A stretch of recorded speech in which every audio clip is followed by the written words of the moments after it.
नमस्ते पॉडकास्ट में आप सभी दर्शकों का स्वागत है। और आज के इस एपिसोड में हमारे साथ हैं कृष्ण मुरारी प्रसाद जी, जिन्होंने 10 से 15 सालों तक नेताजी सुभाष चंद्र पे रिसर्च किया है। और इन रिसर्च के दौरान उनके घर पे मोदी जी से भी मिले हुए हैं और उनके मार्गदर्शन में आगे का जो भी रिसर्च है वो कर रहे हैं। आइए उनसे बातचीत करते हैं और नेताजी को समझने की कोशिश करते हैं। सबसे पहले तो नमस्ते, पॉडकास्ट में आपका स्वागत है। नमस्ते, जय हिंद। जय हिंद। तो जैसे कि आपने नेताजी सुभाष को लेकर 10 से 15 सालों तक रिसर्च किया है, जी। तो क्यों ना हम आज उनकी शुरुआती जीवन से ही उनको जानने और समझने की कोशिश करें। ये बहुत अच्छे विचार हैं आपके, और मैं खुशकिस्मत हूँ कि आज ये मेरा प्रिविलेज है, ये मेरा बहुत बड़ा सम्मान है कि मुझे आपने नेताजी सुभाष चंद्र बोस बाबू जैसे शख्सियत के बारे में बातचीत करने के लिए निमंत्रण दिया। एक ऐसी शख्सियत, एक ऐसी पर्सनालिटी, एक ऐसा व्यक्तित्व, एक ऐसा महामानव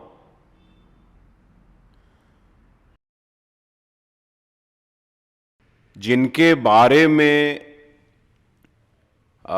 कुछ भी बोलना मेरे ख्याल में सूर्य भगवान को दिया दिखाने जैसा होगा। इनका व्यक्तित्व इतना विशाल था, इतना व्यापक था, इतना एक ब्रह्मांडीय स्वरूप लेकर ये चलते थे अपने साथ।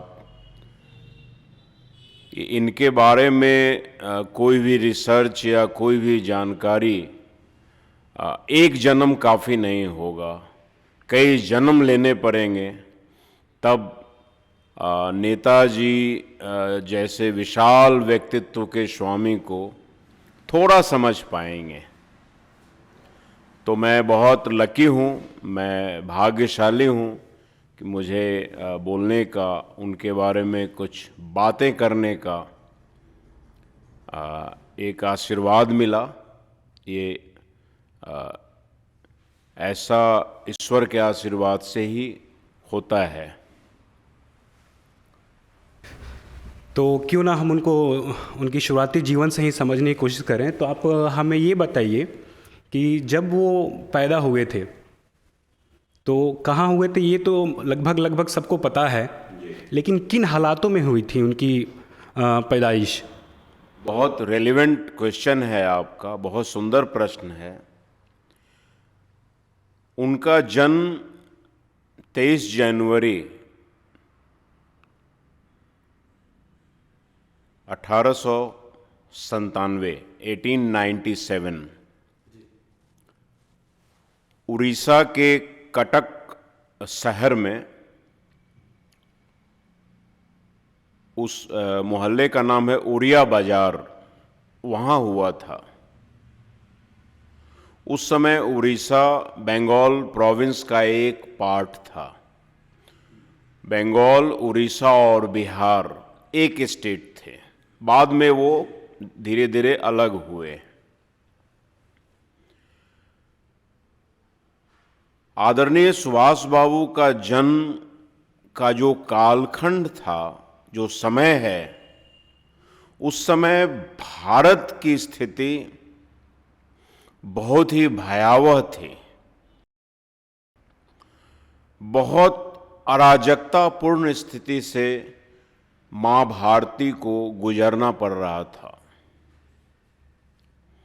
चारों तरफ अंधकार ही अंधकार था, अज्ञानता का अधिकार, अराजकता, लूट खसोट, कहीं से कहीं भी कोई आशा की किरण नजर नहीं आ रही थी। भारत पे अंग्रेजों का शासन था। माँ भारती गुलामी के जंजीरों में सिसक रहे थे, रो रहे थे। सामाजिक दृष्टिकोण से जितने प्रकार की बुराइयां हो सकती हैं उस समय व्याप्त थी। सती प्रथा, बाल विवाह, पर्दा प्रथा, छुआछूत, जातिवाद अपने चरम सीमा पे था। भारतवासी एक दूसरे को देखना नहीं चाहते थे। जात पात, रंग, भाषा, क्षेत्र के आधार पे हम बहुत बुरी तरह से बंटे हुए थे। राजनैतिक रूप से गुलाम थे। शिक्षा का प्रचार और प्रसार बिल्कुल थम गया था। माताओं और बहनों की स्थिति बहुत ही दयनीय थी, खराब थी। आर्थिक दृष्टिकोण से हम काफी पिछड़ चुके थे और हम इतने विभाजित थे कि लगभग पूरा का पूरा भारतवर्ष 600 अलग अलग छोटे छोटे राज्यों में बांटा हुआ था। 600।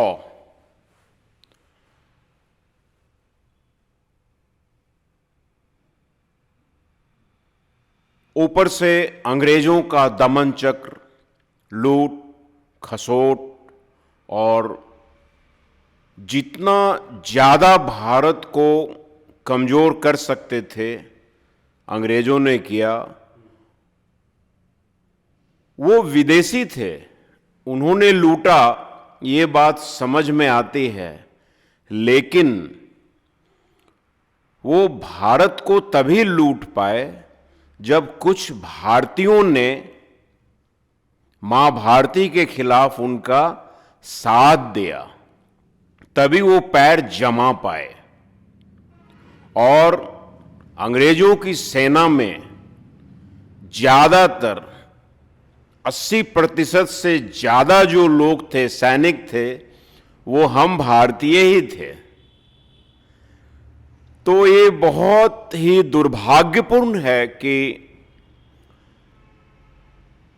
भारत मां का बेटा ही मां भारती के खिलाफ काम करने लग गया था।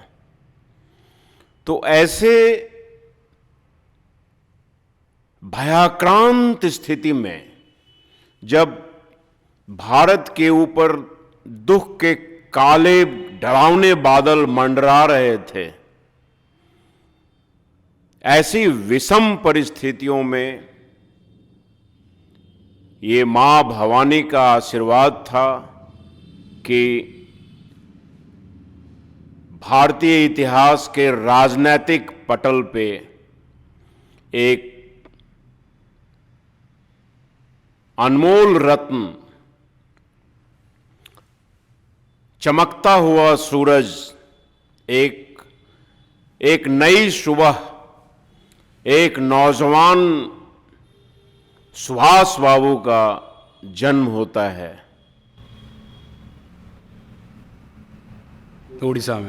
उड़ीसा में कटक। और कहीं न कहीं जब ऐसे महापुरुष का जन्म होता है तो मां भारती और भारत माता के जो बच्चे हैं, हम सभी बहुत खुश होते हैं कि ये जानकर कि अब एक ऐसा महामानव, एक ऐसा व्यक्तित्व, एक ऐसा सुधारक का जन्म हुआ है जो भगवान सूर्य की तरह जिसके कार्यों से, जिसके एक्शन से भारतवर्ष की मां भारती की जितनी समस्याएं हैं वो धीरे धीरे समाप्त हो जाएंगी और भारतवर्ष फिर से गुलामी की जंजीर को तोड़कर फिर से आजाद हो पाएगा। तो ऐसे परिस्थितियों में सुभाष बाबू का जन्म होता है, जो बहुत ही मंगलकारी था, बहुत ही शुभ था, और उन्होंने दिखाया कि एक अकेला व्यक्ति कैसे अपने दमखम पे मजबूत इरादों के साथ, अदम्य साहस और इच्छा शक्ति के साथ ब्रिटानिया हुकूमत की जड़ें हिला। तो सुभाष बाबू का जो बचपन था, चाइल्डहुड, वो शुरू से वो दर्शाता था उनके माता पिता को, उनके आसपास के परिवार को, समाज को यह आभास हो चुका था कि ये साधारण बच्चा नहीं है, ये असाधारण है, ये एक्सेप्शनल है, ये बहुत ही वीर है और धार्मिक भावनाओं रखने वाला ये बालक आगे बड़ा होकर वो मॉर्निंग सोज द डे, वहाँ बचपन में अपनी माताजी के साथ वो एक मंदिर में गए। माँ काली के वो भक्त हुआ करते थे और वैसे भी पूरा भारतवर्ष, खासकर जो पूर्वी भारत में अपने बंगाल, उड़ीसा, ये सब माँ काली के परम भक्त हैं। तो एक बार वो माँ के साथ मंदिर गए, बहुत बचपन की बात है। अच्छा। और भूल से माँ काली को सिंदूर लगाया जाता है। हाँ। चंदन या टीका जो होता है, सिंदूर। हाँ, सिंदूर। माँ को सिंदूर बहुत पसंद है, तो वो भूल गई। उन्होंने कहा, सुभाष, मैं सिंदूर भूल गई, लेकर आ जाओ। तो सुभाष बाबू ने कहा कि घर तो बहुत दूर है माँ, बहुत देर हो जाएगी, तो नहीं, ले आओ। तो सुभाष बाबू बोले कि इतना जरूरी है तो माँ का सिंदूर मेरे रक्त से करो, मेरे खून से करो। और वहाँ पे एक छोटा सा चाकू जो प्रसाद काटने के लिए होता है, उससे उन्होंने अपनी उंगली काट करके और माँ को अर्पण किया। तो ये घटना एक बहुत ही जबरदस्त, असाधारण और अद्भुत संदेश देता है। उनकी माँ को ये समझ में आ गया कि ये साधारण बालक नहीं है, ये अद्भुत बालक है और इस बालक के ऊपर माँ भवानी के, माँ काली के, दुर्गा माँ का बहुत बड़ा आशीर्वाद है। क्योंकि इतनी छोटी उम्र में इतना बड़ा सोच रखना, ये बहुत ही बड़ी बात थी। तो कुछ इस तरह की घटनाओं से पता लगता है कि बचपन से ही जो उनके कार्यकलाप थे वो दर्शाते थे कि वो निश्चित रूप से महापुरुष बनेंगे। जी। उनकी माता जी वो भी दुर्गा माता और काली माता की परम भक्त थी। तो कहीं ना कहीं ये चीज़ उनकी माता से ही उनको ये मिला होगा, प्रभावित हुए होंगे, क्योंकि स्पिरिचुअल तो वो भी थे। तो उसके बारे में अगर आप कुछ बताएं तो। एकदम ठीक बोला आपने। ये हमारे हिंदू सनातन धर्म की परंपरा रही है कि बचपन से ही जब बच्चा माँ के गर्भ में होता है तभी से रामायण पाठ, गीता पाठ, अच्छी अच्छी कहानियाँ, महापुरुषों के बारे में माँ सुनती हैं और माँ के माध्यम से गर्भ में जो पल रहा बच्चा होता है वो सीखता है, उसके ऊपर उसका बहुत ही सुंदर असर पड़ता है। इतिहास के पन्नों में आप जब जाएंगे तो अर्जुन पुत्र वीर अभिमन्यु ने गर्भ में ही चक्रव्यूह को भेदने की कला सीख लिया था, क्योंकि अर्जुन तब जिक्र किया करते थे।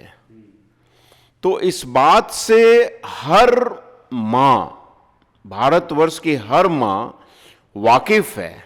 इसलिए बच्चों को हर घर में बचपन से ही रामायण, महाभारत, गीता, शिवाजी की वीर गाथाएं, ये सब कहानियां सुनाई जाती हैं, ताकि वो बचपन से वो संस्कार उस बच्चे में आए। तो सुभाष बाबू के साथ ये विशेष तौर पर हुआ, क्योंकि मां प्रभावती बोस बहुत ही ज्यादा धार्मिक महिला थी और मां काली का पूजा निरंतर एकदम तन्मयता से, जैसा कि हर हिंदू या हर भारतवासी करते हैं। तो सुभाष बाबू को बचपन से ही रामायण, महाभारत, गीता, ये सब पाठ सुनने का, समझने का भरपूर अवसर उनकी माताजी के तरफ से मिला।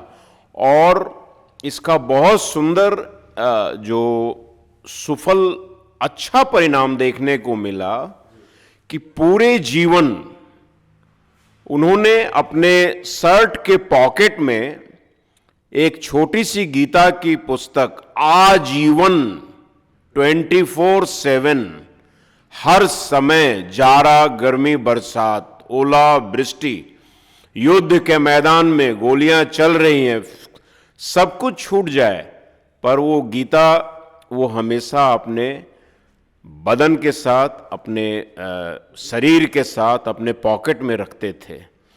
तो कहीं ना कहीं इन धार्मिक ग्रंथों का सुभाष बाबू के जीवन में उनका जो विशालकाय व्यक्तित्व बना, उसको शेप देने में, उसको आकार देने में बहुत बड़ी भूमिका रही इन धार्मिक ग्रंथों की। और ये एक सुंदर संदेश देता है भारतीय समाज को कि हमारे संस्कार बहुत महत्वपूर्ण हैं।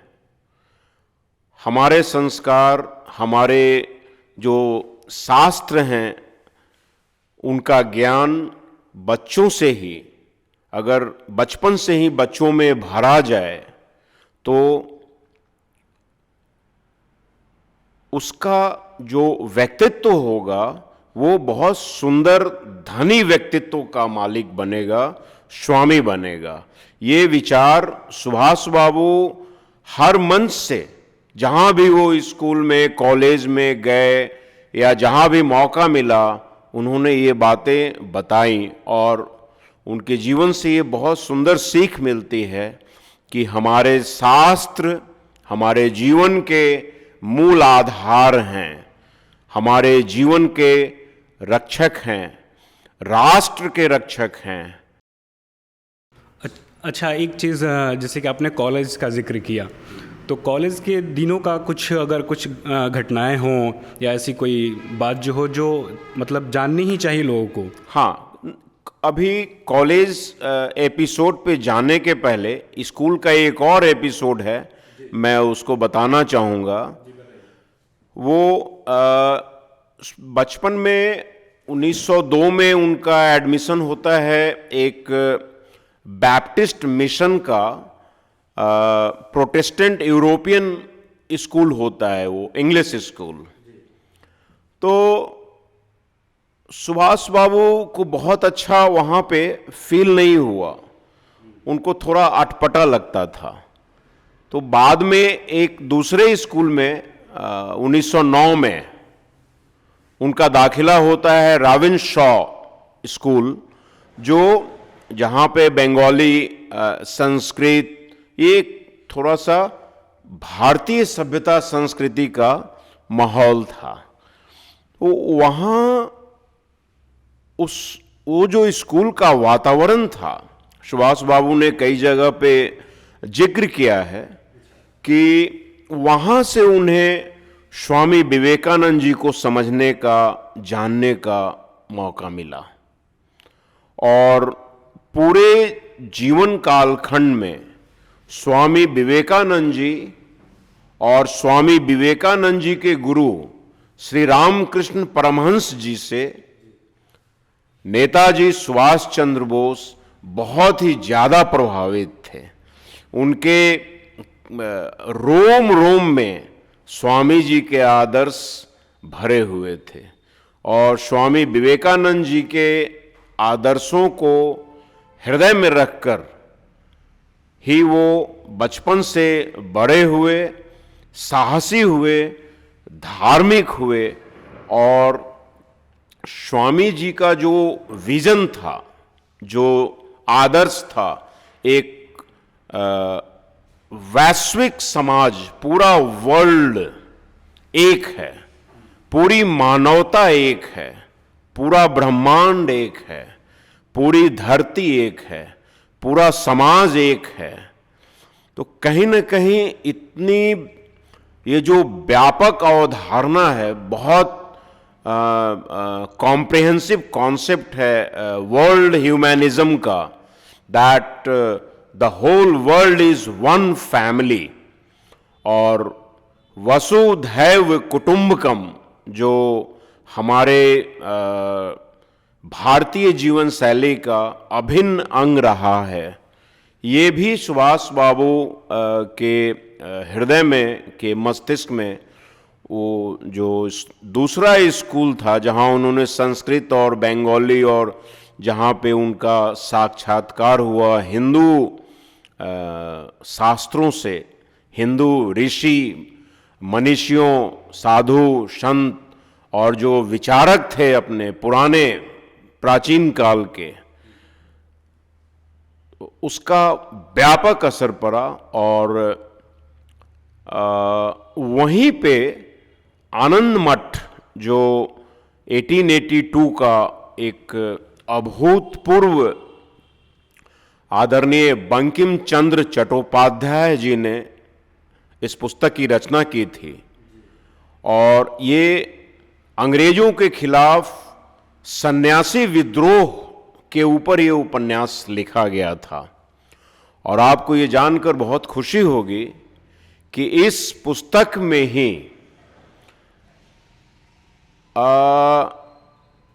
धरती का, पूरे ब्रह्मांड का सबसे पावरफुल मंत्र, सबसे प्रिय गीत, सबसे खूबसूरत गीत, खून में उबाल लाने वाला गीत,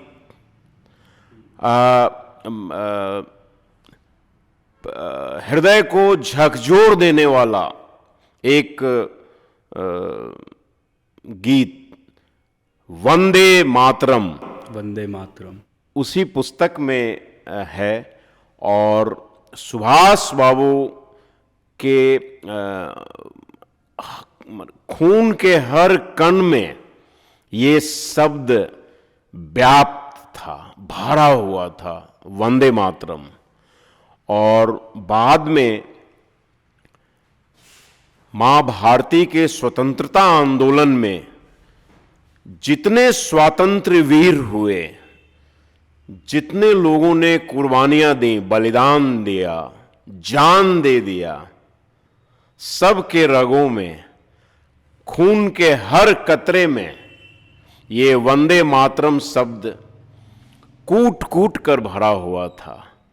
तो ये एक ऐसा मंत्र साबित हुआ, और आज भी ये हमारा राष्ट्रीय गीत है, एक ऐसा मंत्र है जो सुभाष बाबू को बहुत प्रिय था। और उनके आदर्श वंदे मातरम के गीत के हर शब्द में छुपे हुए थे, प्रेरणा स्रोत थे वो। आप उनकी स्कूलिंग टाइम के कुछ घटनाओं के बारे में जिक्र कर रहे थे, तो बताइए वो कौन सी घटनाएं हैं। बाद एक जो कहते हैं ना कि एक क्रांतिकारी सुभाष बाबू का उदय हो रहा था। तो 1916 की घटना है ये। प्रेसिडेंसी कॉलेज कलकत्ता यूनिवर्सिटी, एक प्रोफेसर ओटेन हुआ करते थे, अंग्रेज प्रोफेसर। तो जैसा कि अंग्रेजों का ये फिलॉसफी था, उनका ये सिद्धांत था कि अपने आप को दुनिया का सबसे सुपीरियर रेस साबित करना और बाकी सबको बहुत ही नीचे रखना। इसलिए उन्होंने अपने सारे इंस्टीट्यूशंस पे, schools, colleges, clubs, restaurants, dogs and Indians are not allowed, ऐसा वो तख्ती लगाकर रखते थे।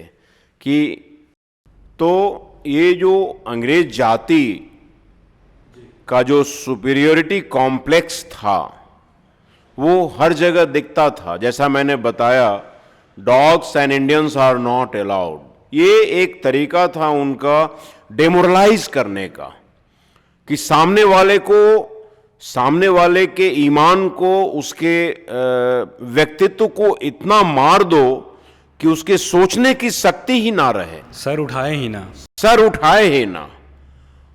और शायद ये एक ऐसी नीति थी और इसके साथ डिवाइड एंड रूल करने का, कि अंग्रेजों ने पूरी दुनिया पे शासन किया, पूरी दुनिया को लूटा, एकदम से चूस लिया, खून का हर कतरा हर देश का उन्होंने चूस लिया, बर्बाद कर दिया। तो इसी कड़ी में जो अंग्रेज प्रोफेसर होते थे, उनके मन में भी ये धारणा रहती थी कि कैसे हम भारतीय सभ्यता संस्कृति की बुराई करें, नीचा दिखाना। तो प्रोफेसर ओटेन थे, हिस्ट्री के professor, presidency college Calcutta university में, जहां सुभाष बाबू अध्ययन करते थे। तो उन्होंने भारतीय सभ्यता संस्कृति, हमारे कल्चर पे कटाक्ष किया, कुछ ऐसा बोला जो सुभाष बाबू के हृदय को चुभ गया, बिंध गया। वो काफी ये कौन बोला था? प्रोफेसर ओटेन। हाँ। तो वो इतने गुस्सा हो गए कि मां भारती और इसकी संस्कृति का अपमान एक गोरा, एक अंग्रेज कर रहा है, जिसको हमारे बारे में कुछ भी जानकारी नहीं है। ये अंग्रेज जाति 400 साल पहले अधनंगे घुमा करते थे, जबकि भारतवर्ष का इतिहास हजारों नहीं लाखों वर्षों की ये सनातन संस्कृति चलती आ रही है। भारतवर्ष का इतिहास हजारों लाखों वर्षों का इतिहास है, ये इस अंग्रेज को पता नहीं है। हमारी सभ्यता संस्कृति का कालखंड किसी को नहीं पता है, क्योंकि ये कब से शुरू हुआ इसकी कोई जानकारी नहीं है। इसलिए इसे सनातन, कंटिन्यूड संस्कृति बोलते हैं, कल्चर बोलते हैं। हमारे शास्त्र, हमारे रामायण, महाभारत, गीता, वेद, पुराण, उपनिषद, ये इनका कालखंड हजारों लाखों वर्षों पुराना है। और ये अंग्रेज जाति महज 400-500 साल जिनका इतिहास है, वो हमारे सभ्यता संस्कृति पे कटाक्ष कर दें, ऐसा सुभाष को बर्दाश्त नहीं है। और उन्होंने कुछ ऐसा मैन हैंडलिंग किया प्रोफेसर ओटेन का कि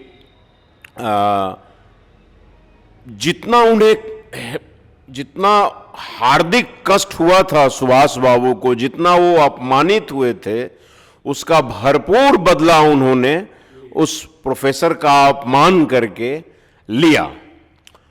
और इस घटना के बाद एक इंक्वायरी होती है, जांच कमेटी बैठाई जाती है, और उसमें सुभाष बाबू को उस कॉलेज से हमेशा के लिए निकाल दिया जाता है।